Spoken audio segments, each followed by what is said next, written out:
Depuis que j'habite à côté de cette prison, ma vie est devenue un enfer et je pèse chaque mot parce que ce que je raconte là, c'est pas une histoire inventée, c'est mon quotidien.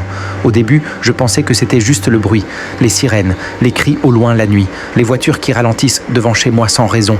Je me disais que c'était le prix à payer quand tu vis près d'un endroit comme ça. Mais avec le temps, ça a changé. Des gens que je n'ai jamais vus avant, des passages étranges, des regards insistants et surtout des sacs retrouvés près de chez moi, toujours au même endroit, toujours emballés de la même façon. Papier, aluminium, scotch bien serré, comme si quelqu'un faisait très attention à ce que personne ne voit ce qu'il y a dedans. Et là, tu comprends que t'es plus juste un voisin. T'es devenu un point de chute, un endroit pratique, un endroit observé. Tu dors plus vraiment, tu sursautes au moindre bruit.